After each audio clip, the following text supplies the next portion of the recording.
저는 되게 안전하다고 생각해요. 그리고 다시는 이런 기회가 찾아올 수 없다고 생각하고 무조건 사고 싶어요.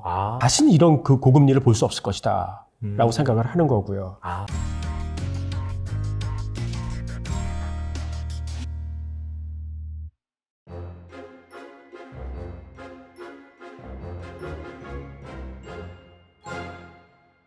그리고 앞서서 또 일반적인 그런 경제학자의 뷰와 다르다. 그러니까 다들 이제 내년에 경기 침체를 외치고 있는데 생각보다 그 침체가 그냥 가볍게 지나갈 수 있다. 이제 그런 식으로 생각을 하시는 거잖아요. 그러니까 저 사람들이 생각하는 그런 통증보다는 훨씬 덜할 거라고 저는 생각하는 거죠.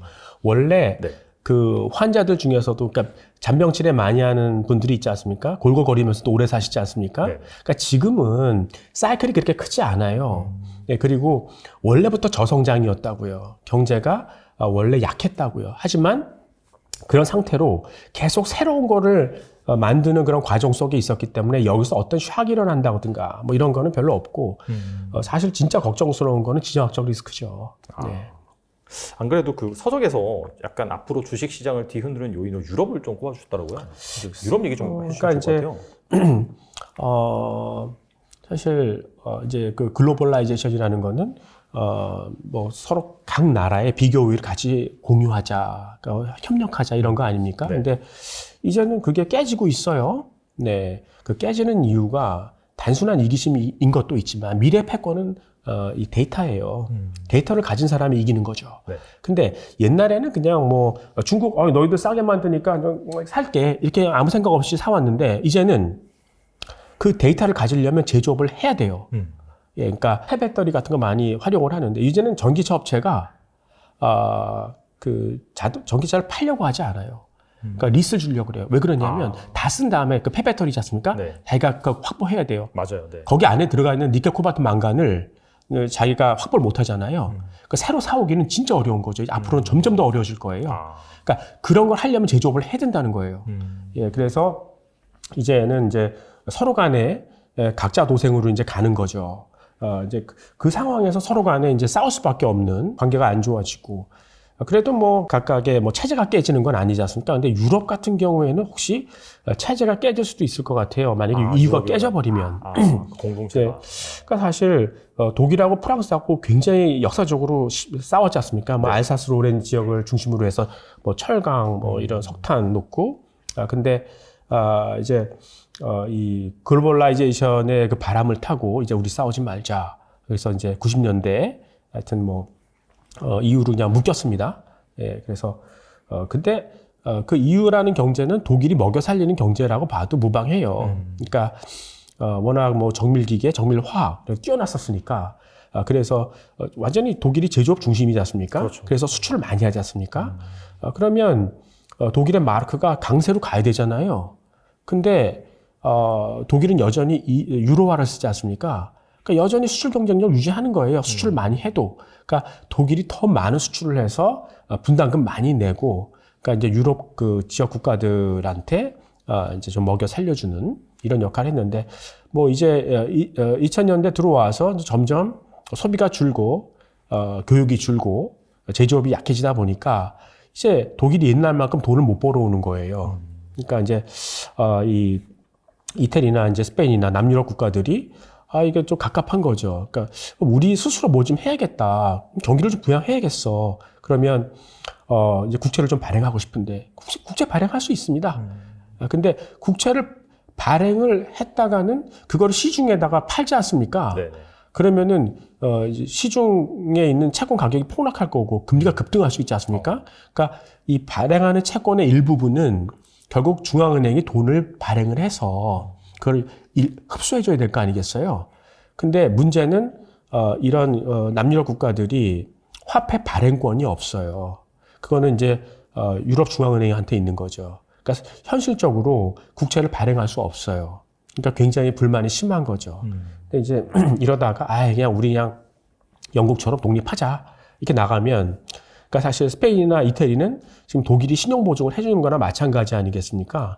그러니까 2016년에 이제 브렉시트 움직임이 한 번 있었어요. 그때 당시 조사했을 때 이태리 같은 경우에 이제 전체 은행들이 20% 정도가 부실 여신을 갖고 있었어요.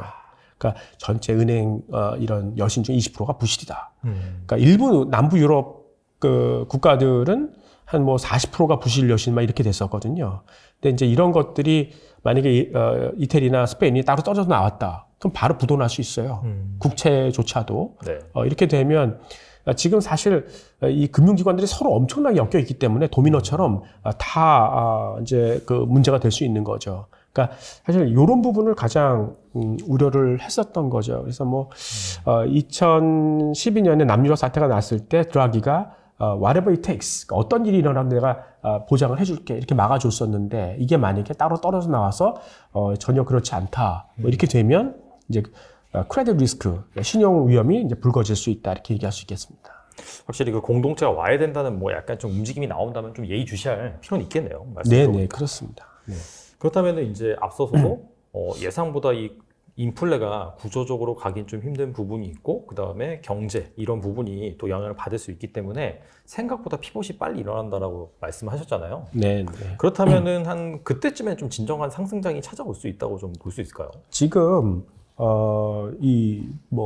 증시를 설명하는 하나의 요인을 꽂아라. 그러니까 싱글 팩터를 찾아라. 좀 미국 그 금리예요. 그 거의 다 설명해 주죠. 예, 그러니까 그것만 나오면 무조건 돈은 달려들 거라고 생각합니다. 네. 아까 말씀하신 것처럼 생각보다 뭐 이렇게 대차 대조표 축소라든지 그런 쪽은 많이 하지 못했고 그죠? 예, 그러니까 어쨌든 지금의 그 방향이라는 것은 뭐 지금 빚이 많이 늘어난 상태 아닙니까? 어떻게 빚 갚습니까? 결국은 어떤 새로운 부가가치를 많이 만들어낼 수밖에 없고 뭐 극적인 생산성의 개선을 이루어내는 인프라 깔아야 되는 거죠. 그 방법밖에 없어요. 그걸 누가 해주냐는 거죠. 스타트업들이에요. 새로운 부가가치를 만들어주는. 그러니까 걔네들은 일단 싸게 자금을 구입할 수 있어야 되지 않습니까? 좋은 사람 끌어들일 수 있도록. 네, 그 방법밖에 없다고 생각합니다. 네. 그래서 뭐 주가 지수에서도 주로 지금 차지하는 비중이 높아지는 게 기존의 가치주들 같은 경우에는 점점 비중이 작아지고 미래의 이익을 얘기해주는 신성장주들의 비중이 계속 커지고 있잖아요. 그래서 발리에이션 멀티플이 높아졌던 거 아니겠어요? 네. 그런 추세가 굉장히 구조적이라고 생각하는 거예요. 네. 그렇다면은 약간 좀 복기를 해보면 생각보다 경기 침체가 그렇게 심하게 오지 않을 것이다. 그죠? 누가 말하는 그거보다 약하게 올 것이다. 네. 그리고 경제를 우려한 나머지 연준에서는 생각보다 좀 빠르게 물론 이제 그 높은 금리를 장기간 유지한다고 했으나 그렇게 말한 것처럼 유지는 못하고 한다면은 내년에 한 하반기 정도에 금리 인하라든지 그런 스탠스가 좀 나올 수 있다. 이렇게 말씀하셨잖아요. 그렇다면은 지금 약간 시장에서 관심 있어 하는 자산이 주식엔 지금 크게 물렸고 채권 같은 경우에도 워낙 많이 빠졌기 때문에 장기채를 중심으로 경기 침체가 오니까 어차피 장기 물금이 계속 떨어질 것이다 하면서 막 몰리고 있는데 그렇다면 지금 상황에서 이 장기채 투자 관점에서는 어떻게 생각하실지 좀 궁금하거든요. 저는 되게 안전하다고 생각해요. 그리고 다시는 이런 기회가 찾아올 수 없다고 생각하고 저는 사실 지금 미국 장기채를 무조건 사고 싶어요. 예, 그러니까 다시는 이런 그 고금리를 볼 수 없을 것이다 라고 생각을 하는 거고요. 그러니까 지금의 고금리라는 건 코로나가 만들어준 기형이다. 이렇게 저는 생각하고요. 그래서 이제 채권 금리가 떨어질 수밖에 없다면 그 얘기는 결국은 채권 가격은 올라갈 수밖에 없는 거 아니겠어요? 그렇죠. 네, 근데 이제 저는 신흥국 채권보다는 미국 채권이 낫다고 생각하는 거예요. 그러니까 이제 일각에서는 야 미국 금리가 내려가면 달러가 약세로 가는 거 아니야? 맞습니다. 그러니까 달러가 약세로 가더라도 미국 금리 떨어지는 속도가 훨씬 빠를걸요? 그러니까 미국 국채 가격이 올라가는 속도가 훨씬 빠를 거라고요. 이게 굉장히 미국의 독특한 현상이에요. 왜 그러냐면 부동산 시장의 비밀이 있어요. 그러니까 미국에는 이 주택담보대출 받은 사람이 있지 않습니까? 그 사람들이 미리 갚을 수 있는 대출금을 갱신할 수 있어 대출 조건을. 그 프리페이먼트 옵션이라 그래요. 그래서 제가 7%의 대출을 받았습니다. 근데 금리가 5%로 떨어졌습니다. 그러면은 5%로 갱신할 수 있어요. 싸게. 그러면 누가 피해를 봅니까? 은행들이죠. 그렇죠. 난 7% 받을 줄 알았는데 5%밖에 못 받으니까 그러니까 은행들은 금리가 내려갈 조짐이 보이면 무조건 빨리 채권을 삽니다. 아직 금리가 높을 때. 그럼 채권 가격이 빨리 올라가겠죠. 그럴수록 금리는 더 빨리 떨어지겠죠. 이게 미국 이 채권 시장의 굉장히 이제 특징이라고 볼 수 있는데 또 이제 미국의 이기주의가 아직 안 끝난 거 아니겠어요? 그러니까 미국이 금리를 올린 데에는 이제 선거 때문에 올린 부분도 있었을 테니까. 예, 그러면 이제 신흥국 같은 경우에는 신용 위험이 더 불거질 수도 있어요. 그러니까 금리는 떨어지는데 기준금리는 떨어지지만 이 크레딧 스프레드가 붙어버리지 않습니까? 그러면은 채권 금리는 아직 못 떨어지는 거죠. 가격 못 올라갈 수도 있습니다. 그러니까 차라리 그냥 안심할 수 있는 미국 국채를 사는 것이 낫다 이렇게 생각을 하고 있고요. 근데 이제 사람들이 시세 차익하면 이제 주식만 생각하시는 것 같아요. 근데 단기적으로 채권의 어떤 시세 차익도 화끈합니다. 그래서 이제 미국 30년물 금리 이렇게 보면은 미국 국채 30년물 그러면 지금 쿠폰이 한 4% 정도 되고요. 네. 지금 시중금리는 한 3.73% 정도 돼요. 네. 근데 올 연초에 한 2% 정도 됐었거든요. 만약에 2%까지 떨어진다. 그러면은 시세 차익이 거의 한 38% 정도 납니다. 네. 그러니까 만약에 이 지금 S&P 500이 그 전고점까지 회복한다면 한 19% 정도 캐피탈 게인, 그러니까 시세 차익이 나는 거거든요. 네. 그것도 훨씬 큰 거죠. 그러니까 사실 채권이라는 거는 그 시중금리 변동에 대해서 만기가 길수록 30년물이지 않습니까? 그렇죠. 만기가 길수록 더 화끈하게 오른다는 거죠. 네, 듀레이션이 높으면 네, 듀레이션 이펙트죠. 그렇죠. 네. 예, 그래서 여러분들이 그런 거 한번 생각해 보시고 어떤 사람은 좀 만약에 금리가 다시 올라가서 채권 가격이 떨어질 수도 있는 거 아니야 이렇게 생각하는데 채권의 특징이 뭐냐면 만기까지 갖고 있지 않습니까? 네. 그러면 일단 우리가 샀을 때의 금리 그거는 확보할 수 있습니다. 그렇죠. 네, 그러니까 다시 보기 어려운 금리라고 그랬지 않습니까? 뭐 이런 상태를 유지하고 적어도 이거보다는 떨어질 거라고 저는 생각하고 있고요. 예, 그리고 이제 주가 지수 같은 경우에는 만약에 여러분들이 우려하시는 어닝 샥이 왔다. 그러니까 지금 이제 팩셋이 이거 퀀트 지금 보는 그 기관이잖아요. 맞아요. 그러니까 네. S&P 500 기업들의 어떤 2023년 내년도 어닝, 그러니까 이익 성장률이 얼마냐? 그러니까 5.7%인가 그래요. 지금 컨센서스가 그렇다고요. 근데 이거 너무 심한 거 아니냐?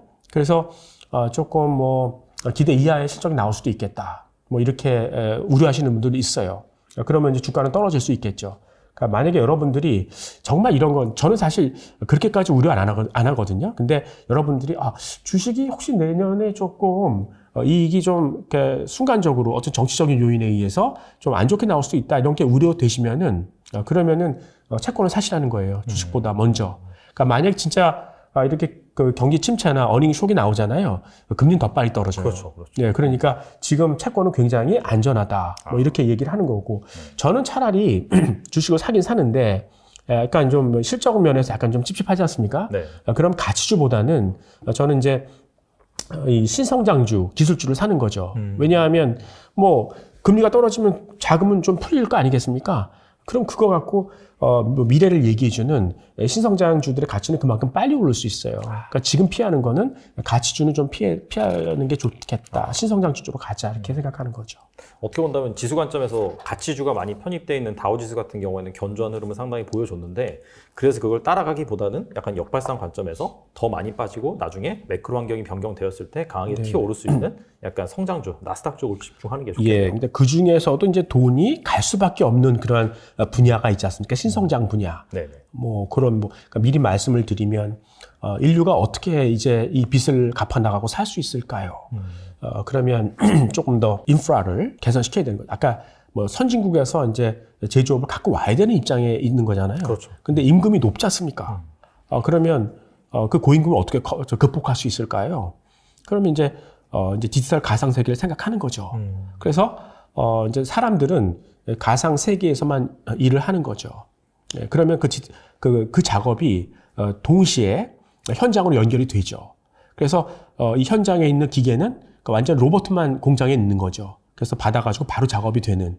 그럼 아주 그냥 효율적인 그런 상황으로 갈 수 있지 않겠습니까? 그런 쪽으로 변모하게 된다 그러면 뭐 초고속 인터넷 관련된 뭐 그런 기업들, 그다음에 로보틱스 하드웨어 뭐 이런 쪽, 그다음에 이게 이제 이렇게 되려면 사이버 보안이 되게 중요하지 않습니까? 뭐 그런 종목들. 이런 것들은 돈이 갈 수밖에 없다는 거죠. 그러니까 그런 거 미리 한번 선점해 보면, 그다음에 이제 디지털 세계가 전개가 되면 반도체 수요는 엄청나게 늘어날 거 아니겠어요? 맞아요. 네. 예, 그러니까 반도체 설계하는 뭐 엔비디아나 뭐 좀 많이 빠져 있는 그런 애들을 사보면은 훨씬 더 좋을 수 있을 것이다 생각하는 거죠. 그래서 최근에 워렌 버핏이 TSMC를 매수했다 그렇게 또 볼 수 있겠네요. 맞아요. 그러니까 사실 워렌 버핏이라는 사람은 네. 되게 이 커머더티, 그러니까 그런 거 일상재 가격 변동이 심한 거 이런 거 되게 싫어해요. 맞아요. 그래서 네. 그동안 안 샀던 거예요. 근데 그 사람이 이 반도체 주식을 샀다는 얘기는 이제는 디지털의 시대가 왔다. 그래서 그 수요의 강력함이 이 가격 변동을 많이 줄여줄 것이다. 이걸 의미하고 있는 거예요. 네. 알겠습니다. 잠깐 좀 정리를 해보면은 그 교수님께서는 경기 침체가 생각보다는 그렇게 세게 오지 않을 것이다. 어느 정도 네. 얕하게 지나갈 것이라고 했음에도 불구하고 이 장기채를 투자하라는 그런 근거를 살펴보면은 요번에 발생한 인플레가 사실상 이 코로나라든지 뭐 전쟁이 만들어낸 일시적인 그런 샤크로 인해서 발생한 그런 하이퍼 인플레이션이기 때문에 이런 부분이 결국엔 낮아지기 때문에 거기에 따른 금리도 낮아진다. 이제 그런 논리로 이제 사실이라고 네. 이렇게 말씀하신 거죠. 네. 그렇게 정리하고 넘어가도록 하겠습니다.